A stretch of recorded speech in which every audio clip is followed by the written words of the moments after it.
امام الانبیاء نے فرمایا میری امت پہ وقت آئے گا، ہوں گی میری امت کی عورتیں مگر بدبخت کپڑے پہن کے بھی ننگی پھر رہی ہوں گی۔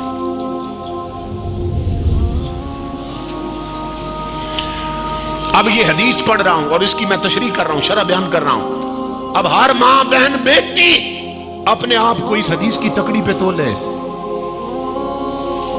وہ کہیں اس کی زد میں تو نہیں آ رہی، اگر آ رہی ہے تو پھر اس حدیث کے آخر میں آقا جو عذاب بیان کر رہے ہیں اس عذاب کے لیے تیار ہو جائے۔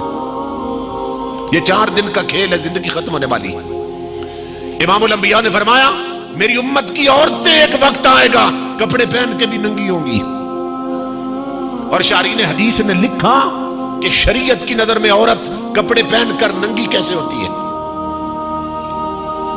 نمبر 1، آقا کی اس حدیث کا معنی یہ ہے ایک وقت آئے گا عورتیں شارٹ ڈریس پہنے گی، مختصر لباس پہنے گی، کہ جسم کے کچھ حصے پہ کپڑا ہوگا، کچھ حصہ ننگا ہوگا۔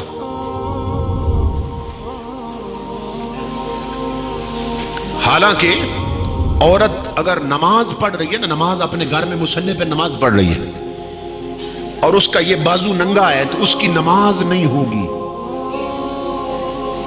پہلے عورتیں پورے بازو پہنتی تھی، پورے بازو پہنتی تھی۔ پھر یہ ہے کہ گھروں میں ٹی وی آ گئے نا، تو جو ٹی وی دیکھے، خربوزے کو دیکھ کر خربوزے نے رنگ پکڑا۔ فلموں میں کام کرنے والیاں، ڈراموں میں کام کرنے والیاں، سٹیج شو پہ آ کے ڈانس کرنے والیاں، گانے گانے والیاں، جب گھر کی عورتوں نے دیکھا وہ بھی تو عورتیں ہیں، تو معصوم بچیوں نے کہا جیسے اس کے بال ہیں میں بھی ویسے بناؤں گی، جیسے اس کے کپڑے ویسے میں بھی پہنوں گی، وہ بھی تو عورت ہے میں بھی تو عورت۔ اور انہیں نہیں کسی نے بتایا کہ وہ تو کوٹھے والی ہے، وہ تو طوائف ہے، وہ تو کنجری ہے، وہ تو عزت بیچ کر زندگی گزار رہی ہے، اور تو شریف خاندان، شریف ماں باپ کی بیٹی ہے، تجھ میں اور اس میں کوئی فرق نہیں۔ امام الانبیاء کے غلاموں، پھر انہیں دیکھ کر عورتیں فیشن کرنے لگ گئیں، پھر بازو ہاف ہوئے، پھر ہاف سے بھی ختم ہو گئے، اور اب کانتوں تک بازو ختم ہو گئے عورتوں کے۔ اب گرمیوں میں آگے جو لباس آ رہا ہے نا، اور آگے جو فیشن چلنے والا ہے وہ یہ ہے کہ یہاں تک بازو نہیں ہوں گے، بازو پورے ننگے ہوں گے۔ عورتیں بین والے کرتے پہنتی تھی، بین والے، کیوں؟ تاکہ یہاں گردن پر بھی کسی غیر کی نظر نہ پڑے، اور پھر اوپر موٹی چادریں بھی ہوتی تھی، اتنی شرم اور حیا ہوتی تھی۔ اور آج صورتحال یہ ہے کہ یہ بین ختم ہو گئے، بین۔ اب عورتوں کے گریبان اور گلے اتنے کھلے ہو گئے کہ ان کی چھاتیاں اور نیک لائنیں نظر آتی ہیں۔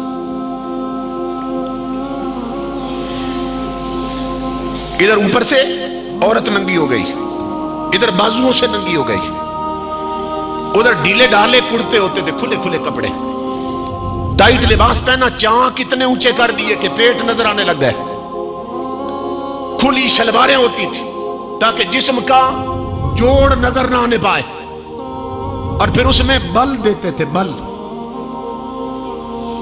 بلدار شلوار ہوتی تھی، شلوار۔ امام الانبیاء کے غلاموں، اس کی جگہ ٹائٹ پاجامے آ گئے کہ عورتوں کے جسم کا انگ انگ جوڑ جوڑ نظر آنے لگا۔ اور 1500 سال پہلے میرے آقا نے فرمایا جو عورتیں شارٹ ڈریس پہنیں گی وہ کپڑے پہن کر بھی شریعت کی نظر میں ننگی ہوں گی۔ نمبر 2، جو عورتیں ٹائٹ لباس پہنیں گی، ٹائٹ لباس، جو چست لباس ہوتا ہے نا، وہ ایسا ہوتا ہے کہ جسم کے جن حصوں کا چھپانا ضروری ہے وہ ٹائٹ لباس کی وجہ سے خود ابھر کر سامنے آ جاتے ہیں۔